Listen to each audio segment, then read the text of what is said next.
Assalamualaikum guys. Jadi kali ini itu saya mendapat itu borongan lagi ngeler itu pasir biar nggak loyo, biar nggak saya itu kalau lagi itu aktivitas itu biasanya dengerin apa itu biar nggak capek gitu kan. Tapi kali ini saya ingin dengerin ceramahnya Kiai Haji Bahauddin Nur Salim. Semoga walaupun lewat konten seperti ini bisa menjadikan lantaran hidayah untuk kita semua. Amin. Kita tidak bosan-bosan cerita ini karena ini khazanah kita. Di kitab Nailul Ma'mul itu, di kitab Usul Fiqih, saya berkali-kali cerita ini karena ini untuk menunjukkan bahwa Quran itu liqaumi ya'qilun, liqaumi yatafakkarun.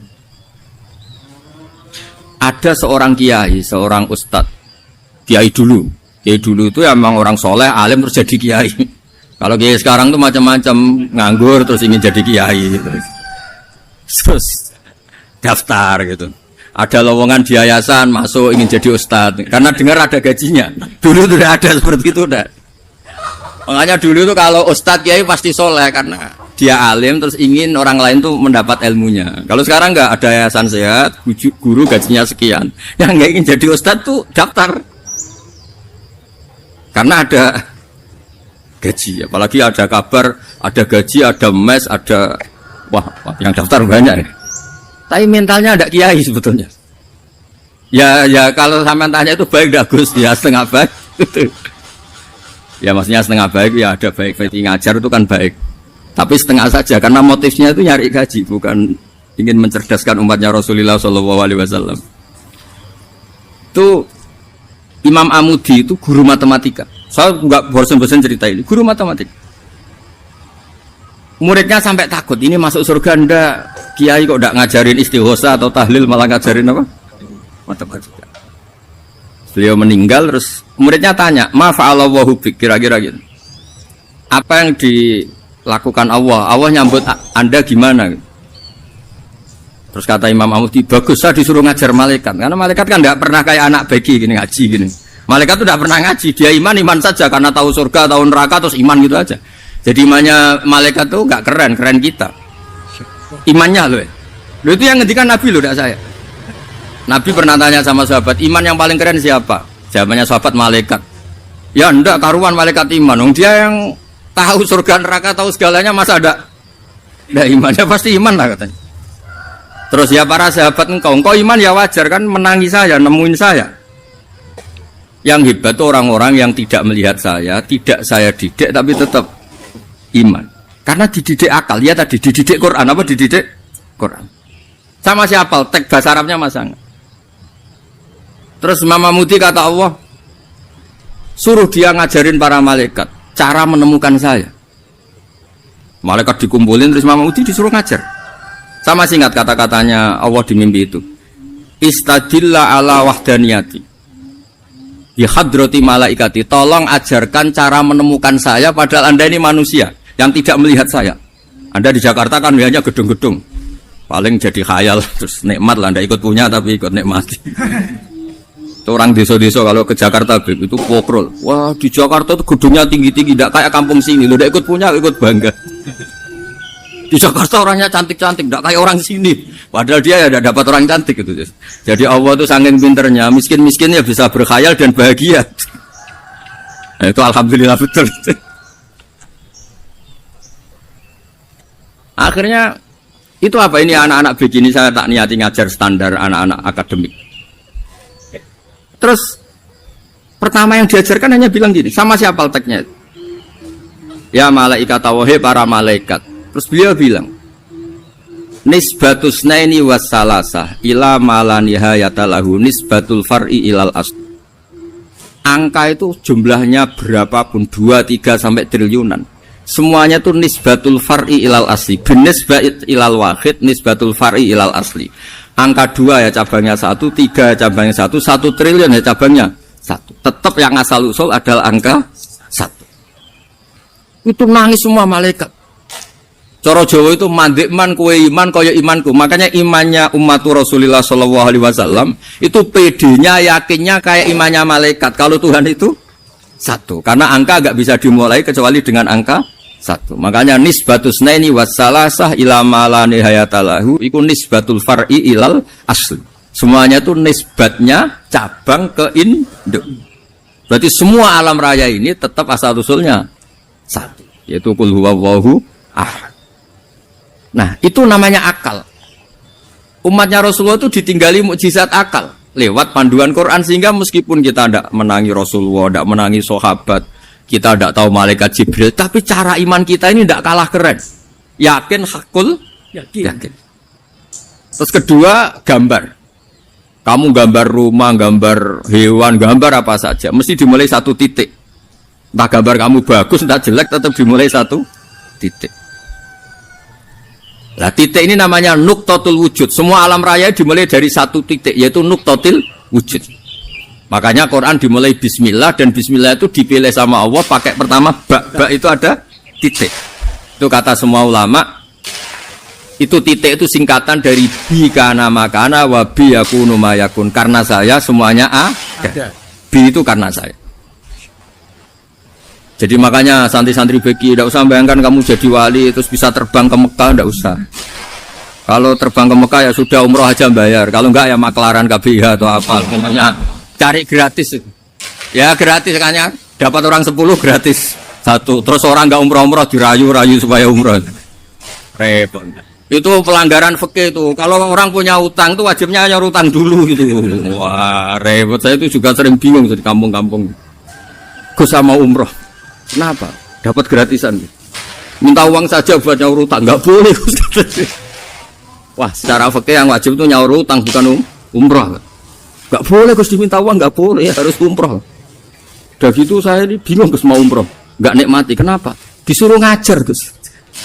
Repot semua kalau ibadah mergawe ya jadi bingung semua. Ya saya mohon anak-anak biki semuanya yang seneng Quran itu harus seneng sampai kayak saya sehingga tahu. Mencari Tuhan dengan cara tauhid yang berbasis akal itu sedzahir imannya malaikat. Jika di kelasmen iman itu manusia ulul ilmi, kita-kita yang nekuni ilmu itu nomor satu prakteknya. Karena nomor satu itu Allah karuan kan syahidah wa, Allah kan gak tertandingi syahidah wa annahu la ilaha illallah. Terus wal malaikatu, malaikat kan karuan karena langsung menyaksikan surga. Dan ketiga apa? Wa ulul ilmi. Berarti prakteknya kan nomor satu. Kalau kompetitornya semuanya manusia, ulul ilmi nomor berapa? Satu kan? Nah nomor 3 kan dari Allah, malaikat, ulul ilm. Berarti kalau kompetisinya antar manusia nomor berapa? 1 kan? Nah kenapa ulul ilmi di nomor 3 kan tapi dari Allah, malaikat, ulul? Kerennya kayak apa? Karena cara iman ulul ilmi itu enggak ada ragunya sama sekali. Kamu ragu enggak kalau 2 cabang dari 1, asalnya 1? Enggak pernah ragu kan? Semua gambar seruat apapun dimulai dari 1 titik, ragu enggak? Enggak kan? Nah, imannya umatnya Nabi karena dipandu oleh Quran itu seyakin itu, sehakul yakin itu. Nah, itu terus Jubair bin Mut'im jadi iman. Am khuliqu min ghairi syai'in am humul khaliq. Terus kata Allah lagi, kalau kamu tidak percaya saya yang bikin langit bumi ya gampang dong, kamu saja yang ngomong kalau kamu yang bikin. Paling orang sepakat kamu stres. Terus hanya ayat gitu, am khalaqus samawati wal ardh. Kalau kamu tidak yakin Allah yang bikin ya silakan Anda klaim saja kalau kamu yang bikin langit bumi. Bala yukinun. Kamu juga gak mau kan dibilang stres. Ya, ini ngaji ilmu dulu nanti bagian terakhir ijazah. Bismillahirrahmanirrahim. Ini riwayatul Bukhari. Haddatsana Abdullah bin Yusuf, haddatsana Les, haddatsana Sa'id Al-Maqburi an Nabi Hurairah radhiyallahu anhu qala an-nabiy sallallahu alaihi wasallam. Ma minal anbiya'i nabiyyun illa qad utiya minal ayat ma mithluhu amana alaihi al-bashar. Wa inna ma kana alladhi utituhu wahyan awhahu wa ilayya fa arju an akuna aktsarahum tabi'an yaumal qiyamah. Terus kita tahu semua nabi itu punya mukjizat. Ya, semua nabi itu punya apa? Mukjizat. Mukjizat itu hal yang luar biasa yang memastikan manusia itu tidak bisa menyainginya atau menandinginya. Dan rata-rata mukjizat Nabi dulu itu fisik. Misalnya ontanya Nabi Soleh itu kan onta tapi keluar dari batu, itu kan aneh. Aneh sekali. Atau tongkat Nabi Musa bisa simsalabim mengeringkan laut apa? Merah. Semua nabi itu punya mukjizat dan semuanya berbentuk fisik. Kecuali mukjizatul Rasulullah Shallallahu Alaihi Wasallam itu berupa Al-Quran. Al-Quran itu konsep ilmiah. Terus kata Rasulullah Shallallahu Alaihi Wasallam, tapi saya karena Quran itu justru berharap pengikutku besar dan sampai hari kiamat. Sekarang kita logika ya. Andaikan kamu punya tongkatnya Nabi Musa, kalau kamu suka uang, kepikirannya dijual apa dipakai?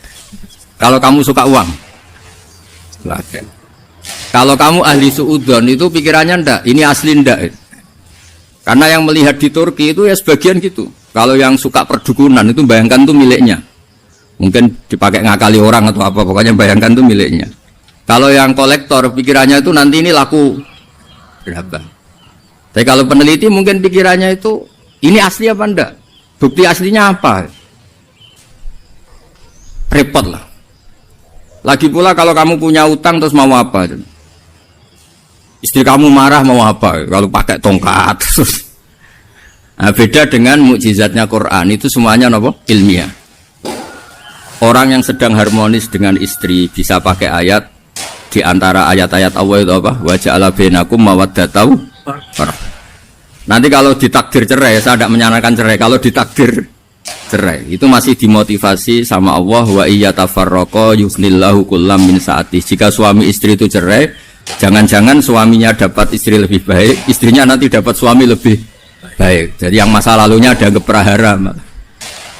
Kan banyak orang suaminya meninggal ketika nikah lagi ditanya, kangen sama suami pertama, alhamdulillah ini lebih baik. Padahal suaminya yang meninggal itu berharap istrinya ini kangen, ternyata dia sudah syukur dapat suami yang lebih baik. Jadi Quran itu menunggui kita ila yaumil qiyamah. Kita tidak bunuh diri, itu ya barokahnya Quran. Karena problem apapun kita dinasihati apa sabar, apa dinasihati sabar.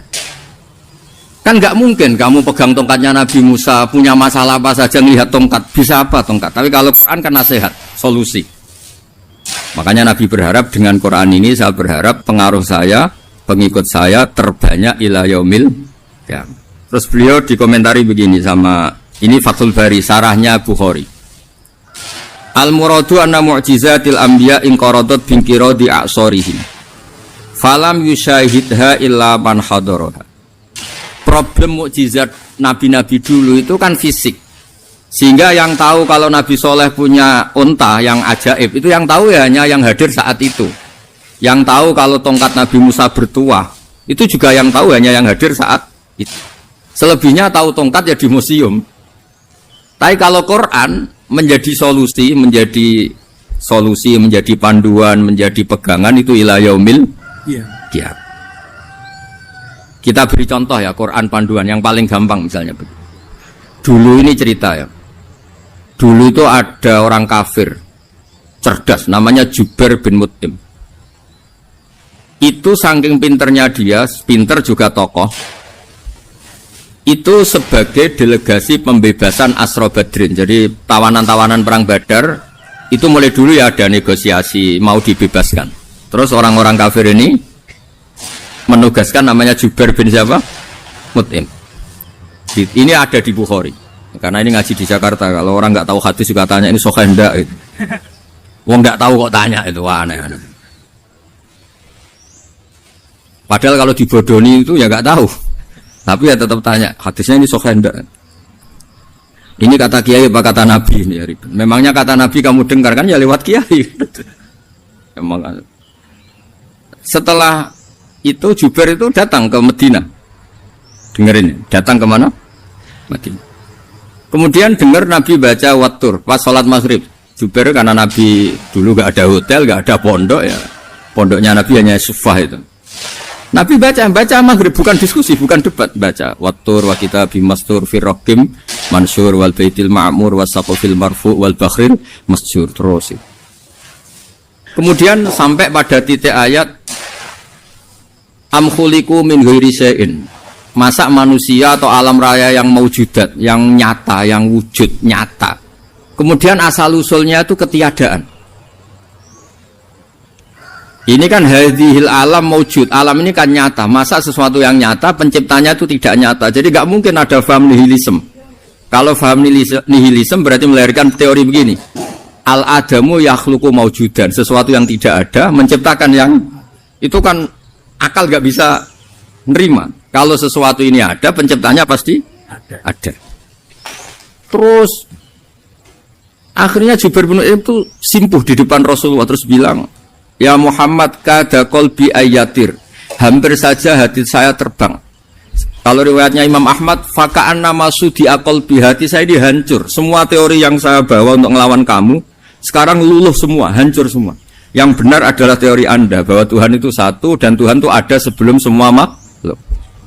Coba kalau Nabi Muhammad ada Jubair bin Mut'im terus menyembunyikan tongkat dekat mihrab, terus dilihat ini apa, paling pikirannya ini dari kayu apa. Terus yang bentuk tongkat itu tukang pemahatnya siapa? Kok kurang keren, kalau di Blitar gimana ya? Kan malah panjang. Kira-kira kalau mukjizat itu dari tongkat itu malah panjang. Panjang lah pokoknya, panjang. Lagi pula kamu coba kan nggak ngarah mandi, itu yang mandi kan nabinya, bukan tongkatnya. Coba tongkatnya Nabi Musa coba anak-anak beki itu. Dipakai mukul kucing aja tidak mesti mati itu. Jadi nggak jelas mukjizat-mukjizat seperti itu enggak. Tapi kalau Quran menunggui sampai saking hebatnya Quran, teori rasionalitas kampanye di mana-mana. Tingkat validitas, tingkat kebenaran Quran itu bahkan bisa diuji tanpa membuktikan. Tanpa apa? Cukup pakai akal. Ya terus saya teruskan.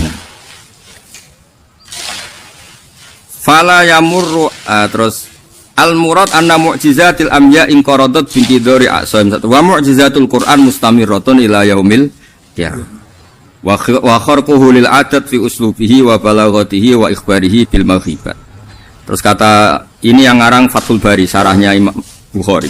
Fala yamurru asrun minal a'sar illa wa yadharu fihi syai'un mimma akhbaru bi annahu sayakun yadullu ala sihhati da'wahu.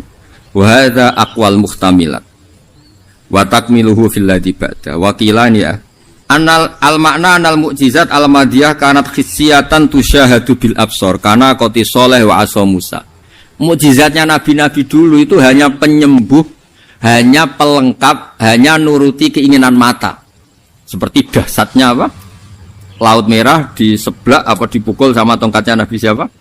Itu semuanya itu hanya memanjakan mata. Urusan mata. Terus wow itu. Tapi kalau mukjizatnya Nabi Muhammad itu berdasar akal. Maksudnya berdasar akal nih dengerin ya. Dengerin betul. Ketika Laut Merah terus tersibak kan, wow itu keren kan. Terus kita bilang, menyimpulkan, wah kita tidak akan mampu. Itu bodoh sekali kesimpulan kita tidak akan mampu. Meskipun bikin nyamuk Anda juga tidak mampu.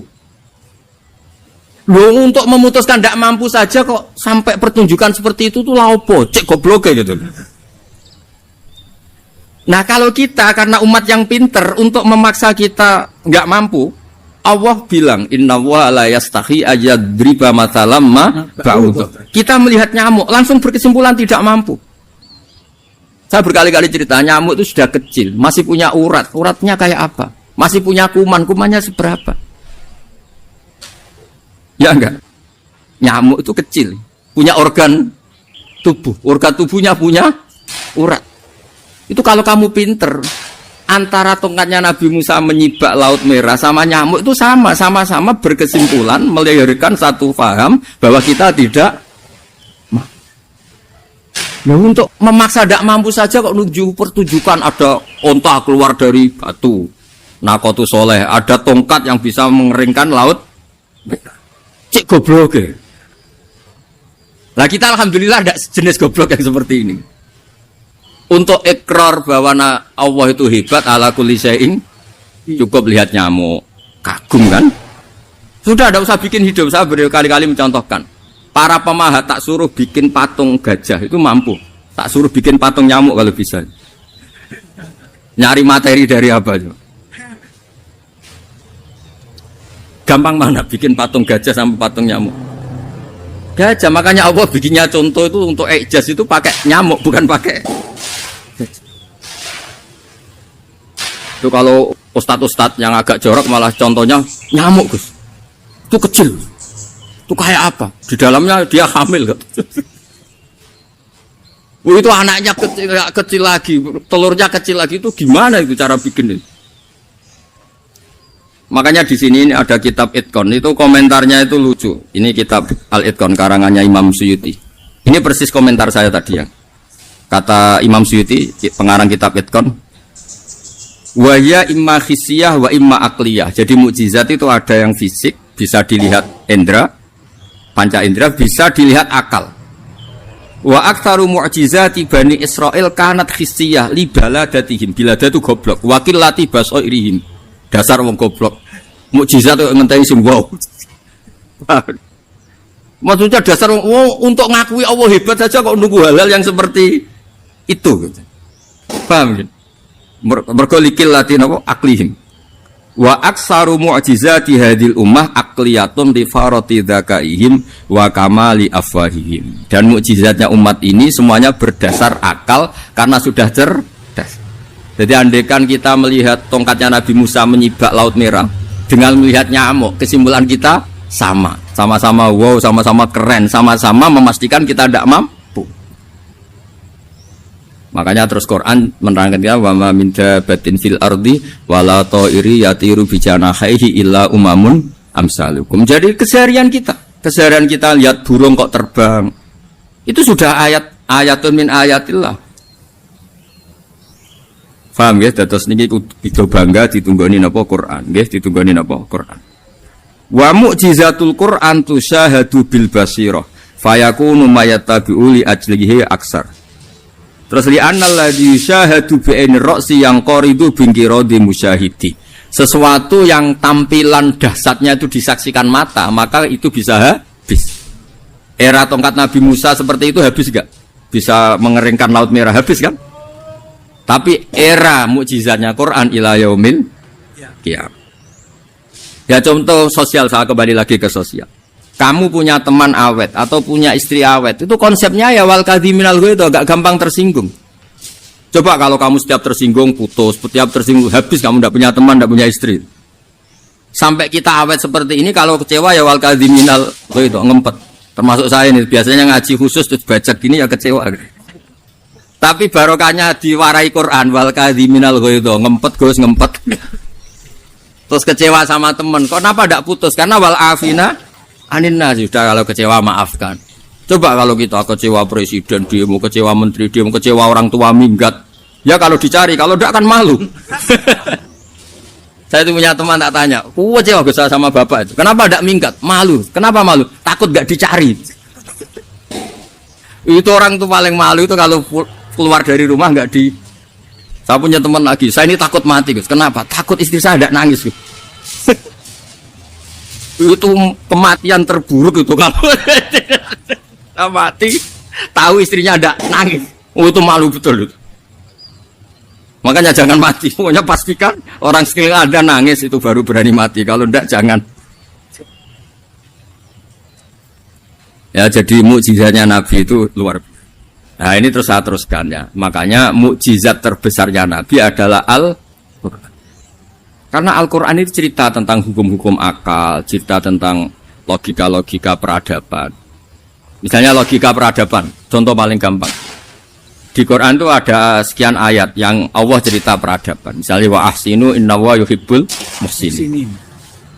Itu dikutip terus kemudian disimpulkan dalam peradaban. Kata Sayyidina Ali karramallahu wajhah ngendikannya gampang. Ahsin man syi'ta takun amirah. Kamu berbuat baik saja sama seseorang, maka otomatis kamu akan jadi pemimpinnya. Ada orang nggak tamat SD, nggak tamat papa, gobloknya minta ampun.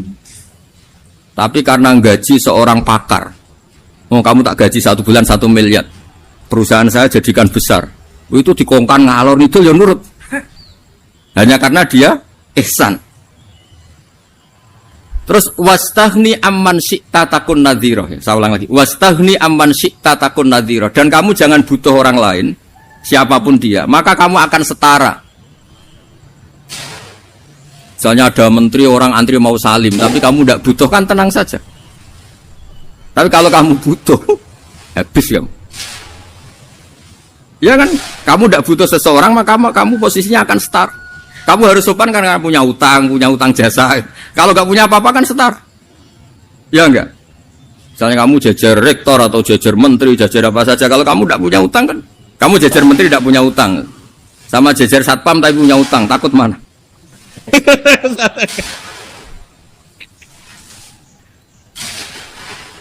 Kalau butuh itu mesti kalah kan? Ada pejabat misalnya nggak begitu cantik sama perempuan cantik yang kamu butuh ingin dicintai, takut mak. Padahal nggak jelas orang ini pangkatnya apa, nggak jelas. Jadi dalam hukum sosial itu kata Sidin Ali, wastahni aman syi'ta takun nadhira. Kamu jangan butuh seseorang maka kamu akan setara. Terus yang terakhir, wahtas ilaman syi'ta takun asiro. Asiro pakai sin.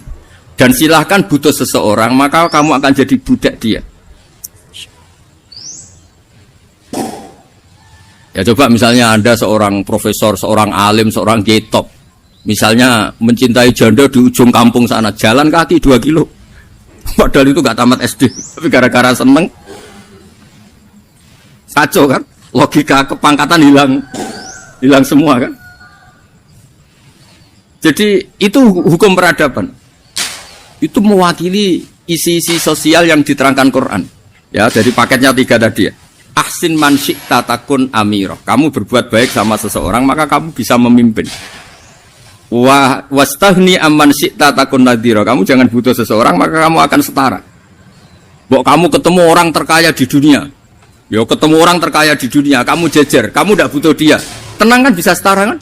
Tapi kalau butuh harus sopan, ngajukan proposal, harus berakhlak karimah. Makanya sekarang Anda kok berakhlak kenapa? Ternyata mau nyalek. Biasanya Anda berakhlak kok berakhlak. Ada apa ini? Makanya guyonan di Rembang itu Beb Husain itu. Kalau ada orang mendadak sopan sama temannya curiga, kok tumben sopan, mau utang ya?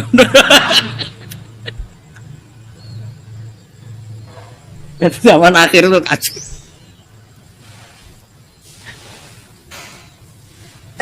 Ya di semua daerah gitu ya sama Pak Rektor ya. Kalau ada teman biasanya nggak sopan kok sopan, itu temannya curiga. Ini Pak Rektor UI ini kok tumben sopan, ada apa ya? Karena di mana-mana orang butuh itu pasti beretika. Kamu punya teman paling berdua, kalau mau utang berakhlak gak?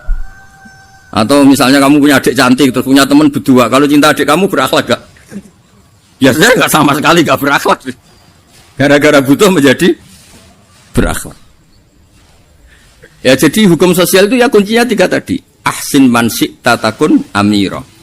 Wastahni amman syi'ta takun nadhira.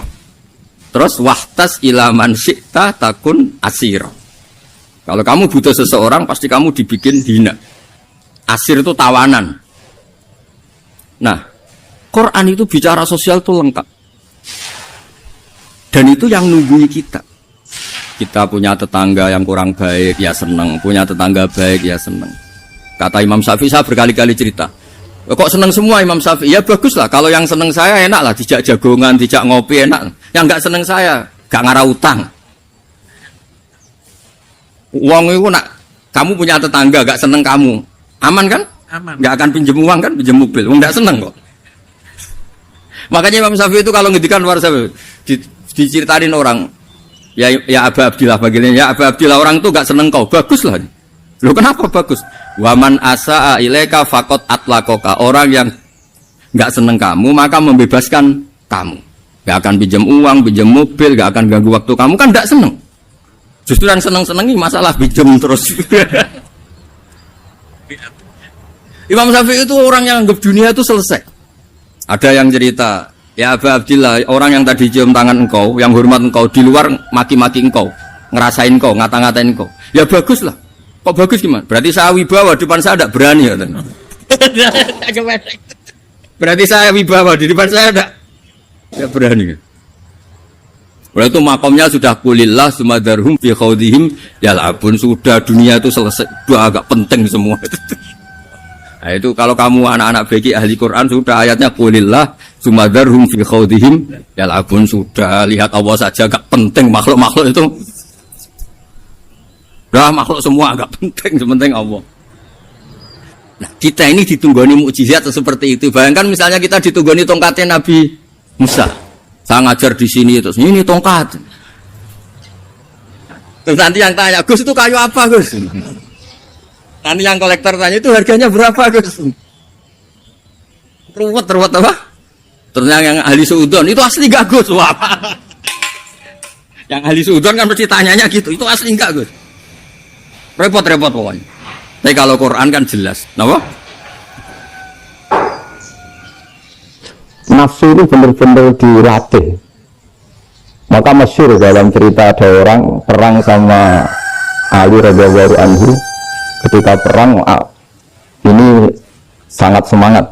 Tapi ketika orang itu meludahi dan Sayyidina Ali ini tersinggung karena diludahi, Sayyidina Ali langsung angkat tangan. Sudah perangnya nggak usah diteruskan. Karena saya marah sama kamu sekarang demi nafsu karena kamu meludahi saya. Padahal saya tadi motifnya demi Allah dan Rasul.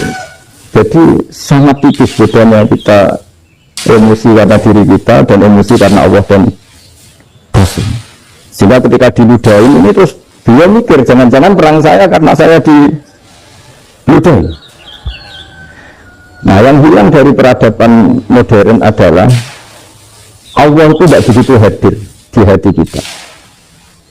Saya sering cerita di mana-mana, teks hadis itu sebenarnya berbunyi gini, ini hadis sahih. Maka yu'minu billahi wal yawmil akhir falyukrim jarahu. Ada yang falyukrim jarahu daifahu, ada yang falyakul khairan aw yasmuk. Siapa yang iman dengan Allah dan Rasul maka harus memuliakan tetangganya, memuliakan tamunya. Dulu itu ada seorang ulama dipanggil anak muda, dibully dari sekarang. Wahai kiai, datang ke rumah saya. Datang kiai. Setelah sampai ke rumah orang itu, silakan kiai kembali ke rumahnya. Saya tidak butuh kiai. Kiai itu dengan riang kembali. Setelah di rumah dipanggil lagi. Pak Yai, silakan datang ke rumah saya. Datang lagi. Ya senyum-senyum kiainya santai. Wah, nggak jadi butuh Pak Yai. Silakan kembali lagi. Sampai 3 kali. Bro itu kalau rektor dibutuhkan marah itu. Dosen marah. Kiainya santai, santai senyum-senyum rileks. Ketika ditanya, kenapa Pak Yai tidak tersinggung? Jawabannya unik. Anak muda, saya ini senang sekali menuruti perintah Allah, disuruh menghormati tetangga. Sehingga ketika Anda manggil, ya saya datang. Ketika Anda nyuruh pulang, ya saya pulang. Saya senang sekali menyenangkan tonggo. Dan itu perintah Allah, jadi tidak ada hubungannya dengan kamu. Wah, pemudanya nangis minta dimaafin. Kalau kita kan enggak, kita ini dosen, kiai, mungkin kita dokter, mungkin kita profesor. Tapi kita ini sering didikte oleh orang bodoh. Kalau orang bodoh itu jengkel, lo kita ya jengkel. Lo kamu jengkel, dijengkelkan orang bodoh itu namanya terdikte. Itu bodoh apa pinter? Itu tidak pinter sama sekali. Kalau betul-betul kamu pinter, hanya bisa didikte oleh Allah Subhanahu wa Ta'ala. Jadi antara hukum Allah apa? Wa ahsin man asa'a ilaika, berbuatlah baik sama orang yang berbuat buruk sama Anda. Itu dikteannya Allah. Kalau dikteannya orang-orang bodoh, kayak dimangkel apa mangkel, terus kamu mangkel, itu bodoh apa pinter? Nah, problem kita kekinian adalah yang pinter, yang bodoh, itu bodoh-bodoh bisa didikte oleh sekelilingnya. Sekarang wataknya perempuan seperti itu, wataknya anak-anak seperti itu, gimana didikte? Anak-anak jengkelin kita mangkel, berarti kita didikte oleh orang bodoh. Makanya agama itu kadang ngendikan wa ahsin man asa'a ilaika, kadang wasil man qata'aka, sambunglah orang yang memutus kamu. Karena dengan demikian kita hanya didikte oleh Allah Subhanahu wa Ta'ala, bukan didikte oleh hukum sosial. Cara Jawane nak ngapiki tangga sing apik akeh kembali. Berbuat baik sama yang berbuat baik pada kita itu, untuk orang fasik ya seperti itu, maling ya seperti itu, sama. Tapi kalau berbuat baik sama orang yang berbuat jelek sama kamu itu baru luar biasa. Dan memang teksnya hadis wa ahsin man asa'a ilaika, berbuat baiklah sama orang berbuat buruk sama kamu. Jadi tidak boleh orang didikte. Makanya ngaji di sini diantaranya saya akan cerita dalam sebuah hadis sahih, dalam hadis hasan yang diriwayatkan Imam Tirmidzi, ada kalimat dari Rasulullah SAW. Dari Nabi, la takunu imma'atan, takulu na in ahsanan nasu ahsanna, wa in zolamu zolamna. Walakin watti'u anfusakum in ahsanan nasu antuksinu, wa in asa'u Allah tahlimu. Kamu jangan jadi orang yang mudah diombang-ambingkan oleh orang sekeliling kamu. Yaitu kamu mengatakan, jika orang baik ke saya akan baik, jika orang buruk ke saya juga akan membalas buruk. Itu namanya Anda didikte. Tapi berkomitmenlah kamu akan berbuat baik meskipun orang lain berbuat buruk. Nah sekarang logika sosialnya begini, kalau di Indonesia itu ada 1000 kiai, ada 1000 profesor yang ingin membenahi Indonesia, rata-rata orang awam itu semau gue, terus mereka mendikte kita, perilakunya nggak simpatik, perilakunya jengkelin, terus 1000 profesor ini ikut jengkel, itu kira-kira jadi solusi apa goblok bareng ya? Sama 1000 kiai ini ikut jengkel, ini jadi solusi apa goblok bareng? Goblok bareng. Nah problem sekarang kita ini biasa didikte orang bodoh. Nah makanya ciri khas orang muslim itu kata Nabi, mangkana yu'minu billahi wal yawmil akhir. Jadi baik tetangga karena perintahnya Allah dan Rasul. Pentingnya apa? Bedanya karena berbuat baik ini perintahnya Allah, mbok tanggo apik ya kita tetap apik karena perintahnya Allah dan begitu juga dengan hubungan dengan istri, dengan anak. Begitu lagi cerewet lah tetap apik. Karena dengan cara itu kita hanya tunduk kepada Allah dan Rasul. Tapi kalau kamu, istri saya kalau baik ya saya baik, kalau enggak ya enggak. Berarti Anda didikte oleh perilakunya dia. Itu latihan, ya kalau dalam bahasa pondok, latihan jadi wali itu yang paling berat. Nabi itu kalau sama orang munafik itu sabarnya Masya Allah. Padahal Nabi bersih kalau orang itu orang munafik. Karena dengan cara seperti itu, bahwa kebaikan Nabi pada seseorang itu atas perintahnya Allah dan Rasul, bukan atas nama servis. Kalau Nabi hanya baik kepada Abu Bakar, itu mungkin orang bilang, usah dulu Abu Bakar baik sama Nabi. Tapi kalau Nabi baik sama orang munafik, Abdullah bin Ubay bin Salul, itu kalau nggak perintahnya Allah dan Rasul itu nggak bisa. Jadi cobalah berlatih seperti itu, sehingga kita tidak mudah didikte. Ya seorang lagi nggak mudah apa? Didikte. Ini ngaji itu harus objektif itu jujur. Jadi bisa saja korbannya ya saya, bisa rektornya, bisa semuanya. Jadi korban dengan makna yang bagus. Karena di antara saran Al-Quran, Allah menghentikan kalau belajar atau mencari nasihat atau mencari kebaikan apa saja, itu diistilahkan walau ala anfusikum awil walidaini wal aqrabin, meskipun ketentuan itu merugikan kamu. Jadi ketentuan apapun yang merugikan kita harus tetap kaji meskipun itu tidak menguntungkan kita. Karena banyak problem, mulai dulu semua problem itu orang yang wakam da'in yadda'i annahu da'a ilallah, tapi hakikatnya yad'u ila nafsi. Jadi banyak da'i yang mengklaim dirinya mengajak ke Allah dan Rasul, tapi sebetulnya hakikatnya mengajak ke kelompoknya sendiri. Misalnya ini termasuk kiai yang masih orisinil. Tapi orisinil gini, suatu saat atau kapan saja saya sudah tidak laku jadi kiai, asal Islam jalan tetap senang, karena nggak penting yang populer saya apa enggak, tidak penting, yang penting agama ini tetap jalan. Sama, negara ini harus jalan, siapapun presidennya. Nah ini penting saya utarakan karena perbedaan antara nafsu dan komitmen beragama itu tipis sekali.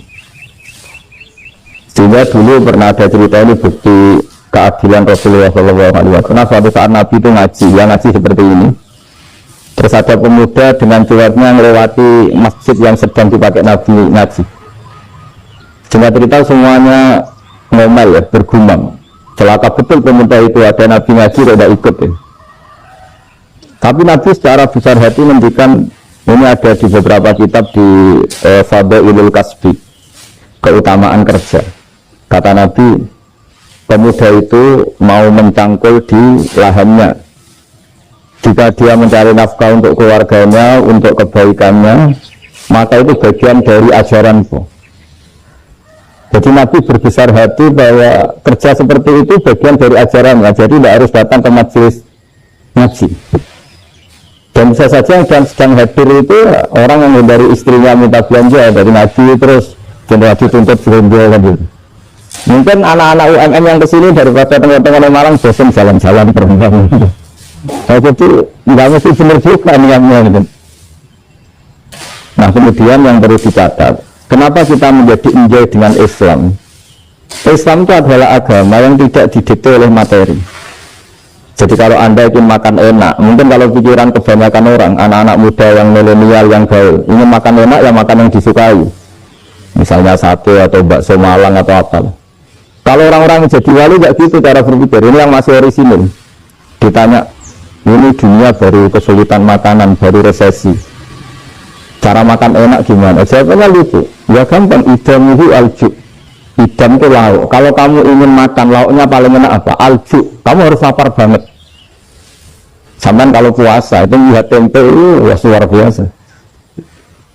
Tapi kalau kamu nggak puasa, air putih itu nggak menantang. Tapi kalau puasa, tempe air putih itu menarik dan Anda tetap lahap. Apa? Karena lauk terbaik adalah alju, yaitu lapar. Nah tapi kita ini enggak, kita ini kayak orang bodoh. Kayak orang bodoh tadi, profesornya makan nyaman ya kalau sesuai selera. Nah, itu kan sama dengan anak-anak ABG. Anak ABG itu makan lahap ya kalau yang disukai. Lalu bedanya apa ABG sama profesor? Kalau cara berpikir masih sama kan itu. Kiainya juga gitu, kiai makan enak kalau yang disukai, kalau enggak ada. Itu bedanya apa kiai sama orang awam? Orang awam juga gitu, makan lahap ya kalau yang disukai. Nah ternyata perilaku kita ini yang pintar sama yang bodoh sama maksudnya. Kalau kamu ingin berkasta lebih baik, itu cara makan enak Pak. Idamuhu alju. Lauk terbaik adalah karena kita sangat lapar. Makanya masyhur dalam cerita-cerita tarikh sirah nabawiyah, Nabi diberi hadiah, beberapa hadiah. Di antaranya ada yang diterima, ada yang enggak. Termasuk yang dikembalikan itu dokter. Ada seorang raja memberi hadiah Nabi dokter COVID. Itu sama Nabi dikembalikan. Karena dokter ini sudah lama kumpul Nabi tidak pernah sakit. Akhirnya dokter ini putus asa, ini nggak perlu diobatin. Ketika ditanya, kenapa ya Rasulullah kok tidak pernah sakit? Karena kita ini kaum, kita ini komunitas masyarakat yang tidak akan makan kecuali lapar. Dan selalu sudah makan berhenti sebelum kenyang. Jadi sederhana sekali pengobatan zaman. Sebagian besar penyakit itu pasti disebabkan kita terobos dalam hal makan. Sudah ngerti kalau durian masalah, kalau makan durian enggak kehitung gitu. Apalagi kalau gratisan itu berapa banyak. Itu pola tidur juga gitu kata Nabi, dan kita tidak tidur kalau tidak sangat ngantuk. Nah itu namanya orang-orang soleh yang sudah ada di detail materi. Kalau di detail materi kan bisa tidur nyenyak kalau kasurnya enak, AC gini-gini. Dunia enggak, tidur enak itu ya kalau sangat ngantuk. Buat di gudang, buat di bis, kalau sangat ngantuk ya semuanya ya enak. Sama, buat lapar, buat hanya tempe, tapi kalau sangat lapar itu ya enak. Nah ini ilmu yang mulai hilang, ilmu-ilmu yang mulai hilang. Nah ini pentingnya ngaji ya. Jadi akhirnya ulama-ulama Indonesia itu dipakai rujukan. Jadi mulai Mbah Hasyim, Mbah Ahmad Dahlan sampai era buyut-buyut itu masih orang alim. Lama-lama untuk Indonesia ini orang-orang yang bodoh. Sehingga orang Jawa kalau ke sana dibuli ya Jawa tak puluh kaya. Orang Jawa itu penggaweannya itu makan ular. Karena belut itu kalau di kamus itu persis ular. Dulu itu kan kamus tidak full color. Gara-gara tidak full color, gambar belut sama ular itu sama. Belut itu belut sama ular kalau nggak full color gambarnya sama apa enggak? Sama. Terus orang Jawa itu kan masih banyak yang makan bajing tupai. Bajing kalau digambar tidak full color sama dengan tikus. Gambar yang tidak warna hitam putih. Sebenarnya kita ini dibully pemakan tikus dan pemakan ular. Karena belut itu persis ular kalau digambar yang tidak full. Sampai datang Syekhona Khalil, datang ulama ngarang kitab ya judulnya Al-Bulut, karena nggak terima bangsanya dinyak makan ular. Karang wal bulut hayawanun bakhriyun, terus ya isu fi kada wa kada, itu beda dengan al hayyah, itu diterangkan mulai di santri. Terus sistem hotel juga gitu. Sama tanyakan dalam sejarah dulu orang Sedayu ada namanya Syekh Mukhtar. Syekh Mukhtar bukan bikin rumah besar yang siapapun orang Indonesia haji itu tempat di sana. Nah ini yang menginspirasi akhirnya ada hotel. Dulu Syekh Mukhtar hanya menyediakan untuk hujat-hujat Indonesia. Lama-lama jadi hotel. Cara ibadah juga gitu. Kita ini kan, saya ini punya bapak kiai, mbah kiai, punya guru yang sangat alim, seorang kiai Kememun. Itu dulu kita pengkaji ilmu itu tidak pernah tahu bedanya NU dan Muhammadiyah. Karena dulu Mbah Darwis itu di Dahlan itu dulu ngajinya bersama Mbah Hasim ketika di Indonesia ngaji Mbah Soleh Darat. Mbah Soleh Darat itu dulu ngajinya sama buyut saya ke-6 namanya Mbah Soleh Asnawi di Kudus. Mbah Soleh Darat itu dulu alim-alimnya orang Jawa, Mbah Soleh Darat, Soleh bin Umar. Tempatnya di Semarang, ya beliau itu sebenarnya orang Jepara yang dekat Kudus. Setelah di Mekah, Mbah Hasim ini mondoknya, mulazimnya ke Syekh Mahfud Termas, tapi sesekali ke Syekh Khotib Minangkabau. Nah yang Mbah Ahmad Dahlan lebih sering ke Syekh Khotib Minangkabau, sesekali ke Mbah Mahfud. Singkat cerita, karena Syekh Khotib Minangkabau sudah modern, terlibat organisasi dunia. Pas itu beliau pengagum Muhammad Abduh, pengagum Rasid Ridho, sehingga bawaannya Mbah Dahlan itu lebih pergerakan karena beliau lebih mengidolakan Syekh Khotib. Nah Syekh Khotib sendiri punya orang Minangkabau, jadi beliau namanya Muhammad saja gitu. Jadi menantunya orang Arab. Nah, itu dicibir mertuanya ini karena punya mantu orang Jawa, orang tidak Arab. Singkat cerita terus di mertuanya bilang gini, kamu jangan pernah bilang kalau orang Arab itu mansa kanal Arab, orang yang bertempat di Arab. Walakin man takallama bi arabiyyin fasihin, tapi orang bisa ngomong Arab secara fasih. Singkat cerita, kalau kamu tidak percaya, nanti suatu saat menantu saya kalau Jumatan, tidak usah kamu kasih tahu, langsung suruh jadi khotib. Tidak usah kamu kasih tahu, sarannya tidak usah kamu kasih tahu. Kalau sekarang kan enggak. Kalau dosen mau jadi khotib kan mengumpulkan materi dulu. Lucunya di antara materinya itu dari TV. Makanya jadi ribet kan khutbah sekarang. Kalau musim corona ya akan ngomong corona, musim apa ngomong apa. Jadi lagi-lagi didikte oleh media. Sebenarnya kalau ngomong kan sesuai kebutuhan umat, ini obatnya apa. Tapi enggak sesuai trending topik. Itu kan kayak anak-anak gaul. Ini dokter kok gitu kan aneh. Singkat cerita si khotib ini nggak dikasih tahu, Syekh Muhammad tadi nggak dikasih tahu, langsung disuruh khutbah. Fatakallama bikalamin fasihin, dia ngomong fasih sekali, bahkan ngalah-ngalahi fasihnya orang Arab asli. Semenjak itu dia dapat gelar al-khotib, orang yang cakap berpidato berkhutbah. Ya terus dia Syekh Khotib al-Minangkabau. Jadi orang Indonesia itu luar biasa. Dulu yang namanya orang Indonesia di Arab Saudi itu dihormati sekali karena yang kesana itu pasti ulama, sudah alim di Indonesia kesana, termasuk Mbah Ahmad Dahlan, Mbah Hasim dulu karena sama-sama muridnya Mbah Soleh Darat. Lama-lama yang kesana itu TKI itu mulai agak dibully.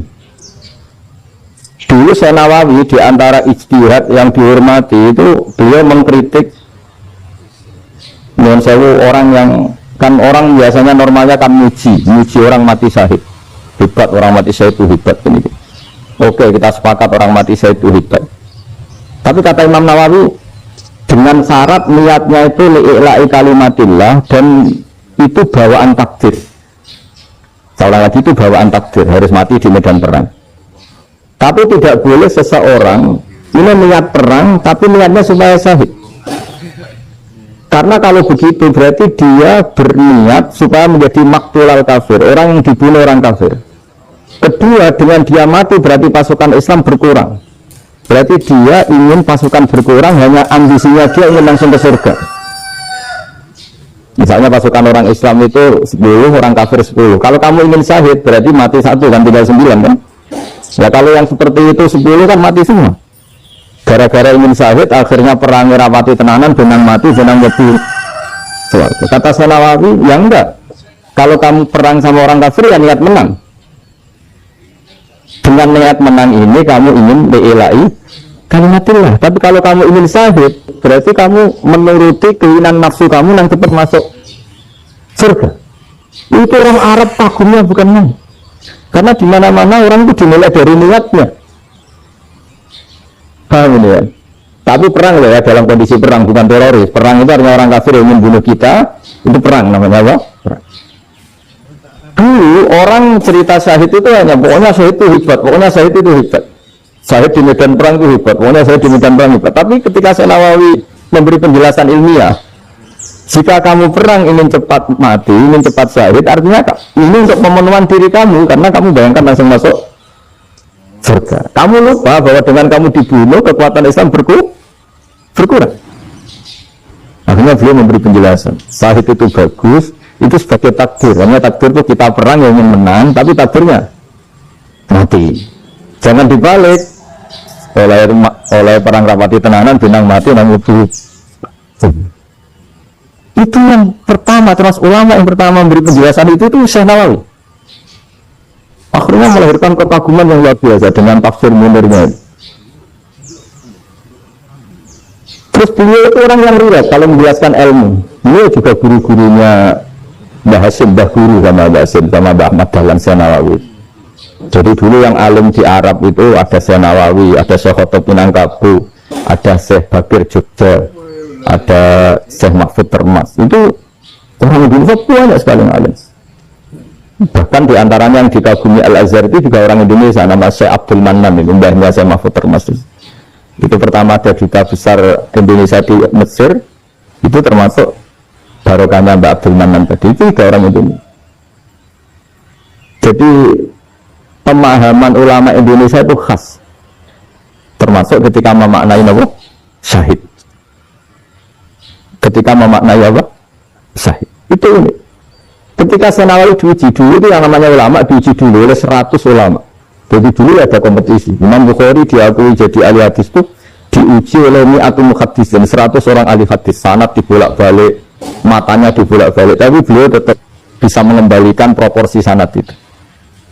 Syekh Nawawi pernah diuji gini. Ayul afdal al ulama awis salatin. Keren mana ulama sama raja atau sama orang-orang kaya, sama penguasa? Ya keren ulama. Dibeli sama orang. Tapi setahu saya banyak ulama yang antri di rumahnya raja, tapi saya tidak tahu melihat raja antri di rumahnya ulama. Dan kebanyakan kan mungkin ustadz atau kiai yang antri mengajukan proposal kan enggak. Nah kalau raja kan enggak pati itu, malah enggak usah antri, kiainya sudah nyambut sebentar. Jawabannya lucu Nawawi itu, dan yang tanya itu langsung diam. Ya karena ulama itu tahu fungsinya uang, sehingga cara nyari sampai seperti itu.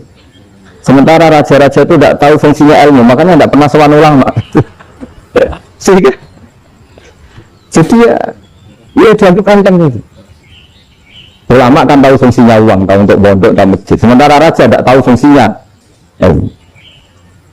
Jadi itu khas Jawa ya. Khas Jawa, khas Indonesia. Apa-apa yang menurut orang banyak dengan tanda kutip itu buruk atau baik, itu orang Jawa menafsirkan itu gampang saja. Sehingga semenjak itu Jawa itu dipandang betul. Saya punya kitab namanya Qadha wal Haji wal Umrah. Itu terbitan Hayatul Ulya Arab Saudi, milik Wahabi. Itu diantara fatwa yang dipakai untuk solusi muskilatul haji, problem-problem haji kekinian. Itu fatwanya syekh-syekh yang dari Indonesia, termasuk Syekh Khotob Minangkabau, Syekh Nawawi Banten, Syekh Bakir Nur Jogja. Misalnya begini, dalam fatwa-fatwa yang menyulitkan kita ya, sampai sekarang jadi perdebatan. Ketika Safa dan Marwah itu dengan batas tertentu, saya ulang lagi, dengan batas tertentu, mau tidak mau atas nama kebutuhan, itu kan butuh perluasan. Karena kalau naik turun itu mudah disepakati ulama. Jadi misalnya gini ya, saya punya tanah seluas ini. Pasti orang akan mengatakan sampai bawah ya tanah saya, sampai atas tanah saya. Itu mujma' alaih, itu disepakati. Sehingga Nabi mendikan al-Ka'bah min tuhumil ardi ilas sama Ka'batun. Ka'bah sampai ujung bumi, sampai ke arah semuanya Ka'bah. Sehingga tidak ada perdebatan ulama ketika Masjid Haram di tingkat, kemudian yang di atas sholat. Tetap dia menghadap Ka'bah. Tidak harus dilihat melihat di bawah, enggak. Karena Ka'bah sampai langit. Sama, tanah Anda kamu tingkat sampai 10, enggak ada tetangga protes. Karena bawah sampai atas tanah Anda. Tapi kalau diperluas, tanah Anda kamu luaskan setengah meter saja atau 3 cm saja, bisa geger tonggo. Karena di mana-mana batas itu ya tadi, kalau atas bawah miliknya, kalau samping enggak. Pertanyaannya, perluasan Mina itu ke samping. Perluasannya Matof yang Mas'a itu juga ke samping. Geger kan ulama dunia. Bagaimana hukumnya Mina Jadid? Mina yang diperbarui atau Mina yang diperluas. Itu diantara rujukan baik yang membolehkan maupun yang menentang. Itu ya Syekh Indonesia. Itu orisinal itu. Saya punya kitab orisinal terbitan Hayatul Ulya, kira-kira ya kemenatnya Arab Saudi kalau di Indonesia itu. Itu yang dirujuk Dawe Nawawi, Dawe Khatib Minangkab. Karena apa? Ada logika khas Jawa. Misalnya begini. Meskipun saya tidak perlu fatwa Mina Jadid sah apa tidak, memang jadi perkhilafan ulama. Misalnya kampung ini dinamai Mina. Pertanyaannya gini, tanah yang di samping ini bisa milik Anda apa enggak? Ya bisa selalu dibeli atau dihibahkan. Jadi tanah di samping Anda menjadi milik Anda karena ada proses pengambil alian lewat beli maupun hibah. Nah masalahnya ini negara itu berhak menganeksasi atau memasukkan ini sebagai Mina. Itu ulama Jawa kalau ditanya alasannya apa? Fa'innal muttasila bisyai' hukmu dzalika syai'. Karena yang gantet, yang mutasil itu bisa dihukumi seperti sesuatu itu. Jadi kalau ini Mina, ya yang gantet Mina ini ya bisa dikatakan Mina. Beda dengan membuat Mina Malang Mina, wah itu tidak bisa, ada mutasil kan. Itu enteng sekali ulama Jawa. Satu ya tentu karena kebutuhan, tapi asal masih al-muttasilu bihi, yang masih tanah yang masih mutasil. Nah ketika perluasan Mas'ah antara Sofa dan Marwah kan misalnya ini batas luasnya Sofa, ini batas luasnya Marwah. Lalu atas nama kebutuhan Sofa Marwah itu sampai sini, sampai agak meluas ke sini. Itu geger Arab Saudi. Wah ini gimana? Padahal tawaf itu harus antara gunung Sofa dan gunung Marwah. Sa'i itu ya. Tapi kalau istilah Quran memang tawaf sama-sama. Makanya apa? Inna Sofa al-Marwata min sa'airillah faman hajjal baita wa i'tamara fala junaha alaihi ayyat tawaf. Nah, jadi kalau istilah sa'i di Quran itu masih tawaf. Karena harus ada, kalau bisa lah, bukan harus. Kalau bisa memang harus ada unsur muternya. Kita kalau sa'i kan dari sini Sofa sampai sini Marwah. Terus kan agak muter ke sini. Nah, kan agak membentuk lingkar, makanya Quran tetap mengistilahkan apa? Wow. Jadi bukan sini ke sini, terus sini ke sini kan enggak, tapi sini sampai sini, terus muter kan, terus sini. Jadi antara sekar dan selama ini prakteknya kan gitu ya. Sofa ngambil sini, terus ke sini, terus agak muter. Nah, karena ada unsur agak muter ini, terus orang menyebut apa? Oh. Tapi itu bukan syarat sah, ini cerita ideal. Saya ulang lagi ya. Gunung Sofa itu puncaknya atau pucuknya kalau dalam bahasa Jawa itu hanya segini, ini sampai sini. Nah, kelompok Islam yang fikih keras nggak boleh diperluas karena Allah memilih tempat ini itu spesial, jadi nggak boleh ke yang lain. Tapi ketika kebutuhan mendesak, mau tidak mau harus diperluas. Itu jawabnya Kiai Jawa lucu. Gunung sing ketok itu sing dhuwur tok. Sikilane luwih hombo. Jadi karena kita kan gunung kan bentuknya gini. Nah, Sofa yang kecil itu yang atasnya, tapi sikilannya sini kakinya lebih luas. Jadi boleh perluasan asal tidak melebihi kakinya. Ya dihitung ya lebih luas. Jadi kayak Jawa itu kayak belok gunung Penanggungan, kayak gunung Arjuna. Di mana-mana puncak gunung itu lebih kecil timbang kakinya. Artinya diperluas ini bukan berarti tidak di Sofa dan tidak di itu khas Jawa. Jadi jangan kira orang Jawa itu tidak hebat sekali. Termasuk perkembangan hotel di Arab Saudi. Itu dulu sebelum ada hotel, buyut saya kelima atau keenam dulu haji, namanya Badur Rahman. Itu kalau mau ingin menghindari terik matahari itu masuk gua. Itu masuk gua itu hanya separuh badan, kakinya di luar. Jadi jangan bayangkan kalau gua di Indonesia kayak gua Akbar di Tuban orang bisa masuk jalan-jalan, enggak. Gua di Arab tuh kayak cepitan batu, tidak sampai masuk. Sehingga kepalanya dimasukkan, kakinya masih kena matahari. Saking panasnya Arab Saudi. Sehingga dalam bayangan hijrah ketika Nabi bersembunyi di gua Sur, itu kata Abu Bakar, kalau orang kafir melihat kakinya pasti melihat kita karena nggak bisa masuk penuh. Jadi orang itu mau gempes kok. Sehingga ya kira-kira luasnya gua paling segini. Makanya biayanya kiai itu untung nggak kayak gua Indonesia. Kalau kayak gua Indonesia laba-labanya capek karena luas kan. Jadi jangan bayangkan gua Arab tuh kayak gua Indonesia. Makanya bayangannya andai kan orang tuh melihat ke bawah pasti melihat kita karena orangnya nggak bisa masuk penuh, nggak bisa masuk 100%. Ya kayak cepitan batu lah mirip. Itu kan mirip Gunung Uhud. Gunung Uhud kata Rasulullah, nanti kalau kamu perang itu di atas, menang atau kalah di atas, musuh biar di bawah. Dengan di atas kamu bisa mana. Jangan bayangkan kayak Gunung Merapi, kayak Gunung Penanggungan. Nah, kalau Gunung Penanggungan mana ke bawah yang layang kan. Jadi gunung di Arab itu kayak bukit. Ya sampean pernah kan ke Uhud itu ya sama ini aja tinggi ini kan. Nah, ini yang ada mulai ada mis. Makanya terjemah itu susah di Indonesia. Karena jabal itu udah harus tinggi. Kalau tinggi nggak bisa mana dari atas ke bawah kan nggak ngefek kan.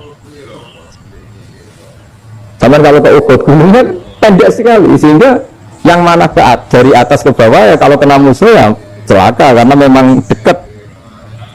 Nah kalau gunung Indonesia mana dari atas ke bawah yang layang nggak ngefek.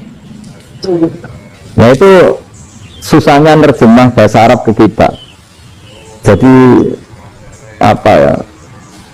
transkrip itu nggak gampang karena ada pengertian yang beda. Kita kalau bilang gunung itu tinggi sekali sampai banyak mahasiswa tersesat ya saking tingginya. Kalau orang naik Uhud nggak akan tersesat, wong ketok dari bawah. Nggak mau saya mau cerita. Kata Mbah Mun sering cerita.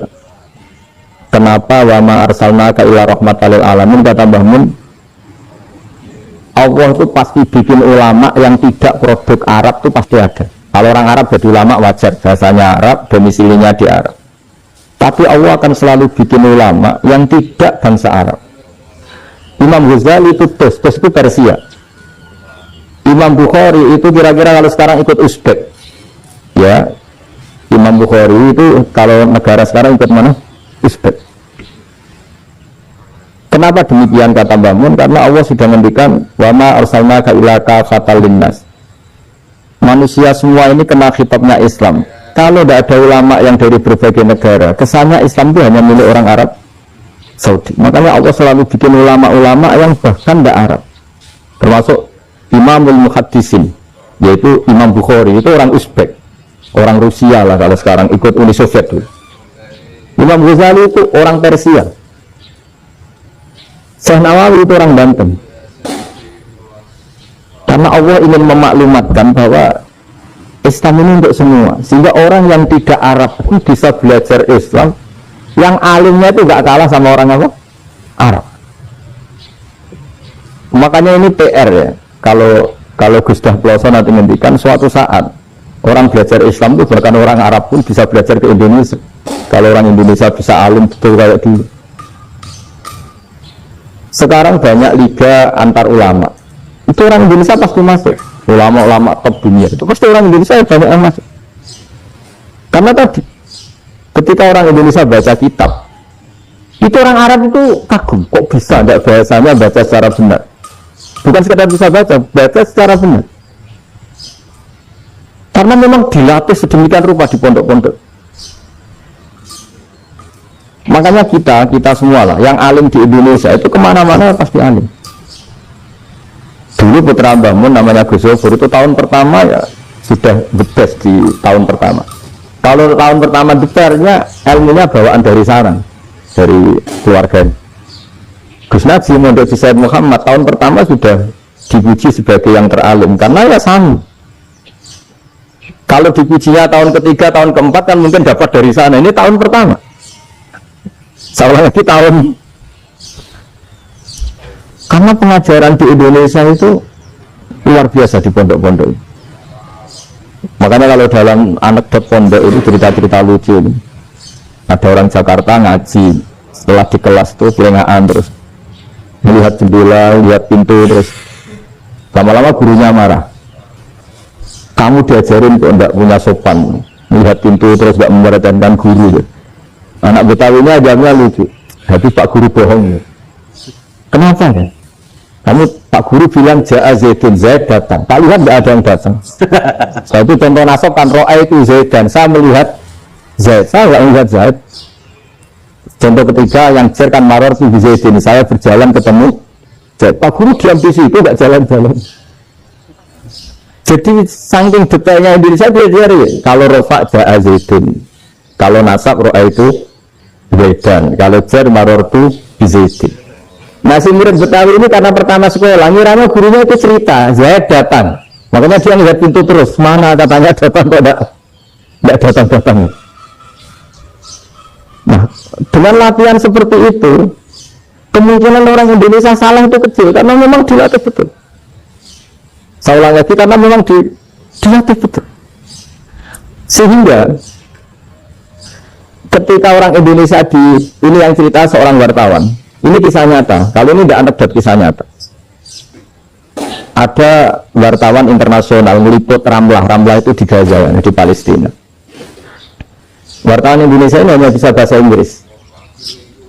Bijak ngomong bahasa Arab. Terus dia bilang saya tidak bisa. Saya tidak bisa, saya bisanya ngomong Inggris. Tapi apa yang terjadi setelah sholat, si Indonesia ini jadi imam pakai sholat jariah lagi. Baca bismillah benar, bismillahi jar karena mudhof ilaih.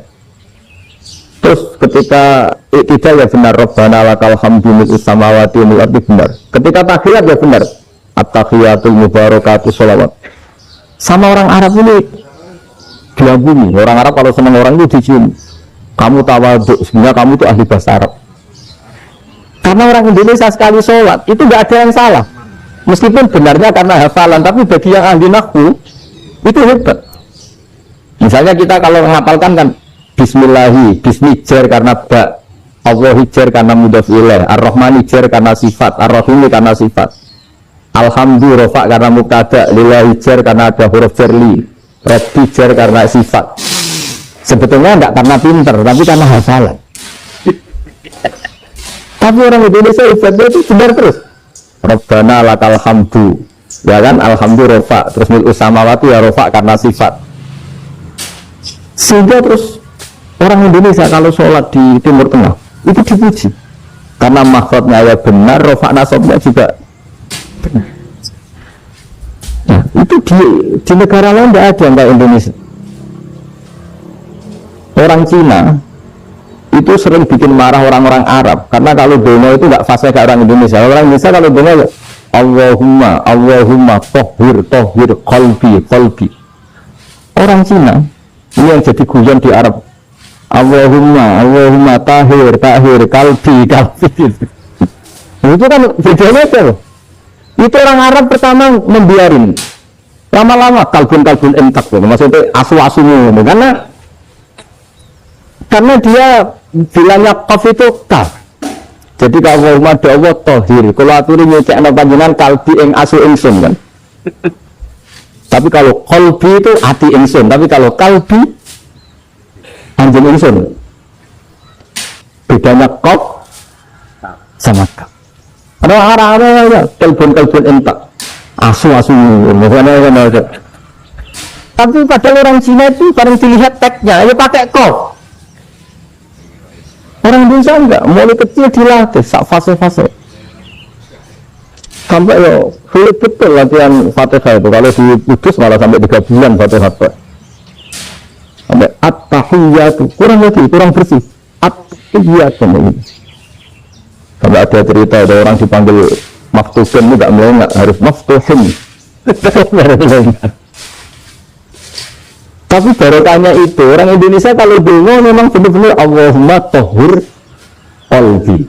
Ya Allah sucikan hati kami, bukan tahir kaki. Karena sekali jadi kaf itu maknanya anjing saya, ya Allah sucikan anjing.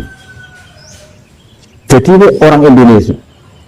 Jadi kata bangun, dawe bangun, illaka fatal linnas, bahwa agama ini milik semuanya. Itu diantara bukti Allah menghendaki atau mendesain Islam seperti ini, orang yang belajar di Indonesia itu pengetahuannya Islam, pengetahuannya tentang Islam itu tidak kalah sama yang belajar di Al-Azhar, sama yang belajar di Arab Saudi. Makanya ini PR-nya UMM, PR-nya IAIN, PR-nya UIN. Bisa enggak sealim mereka dalam bahasa Arab? Nah, bahasa Arabnya Mu'man anta, ana zaidun.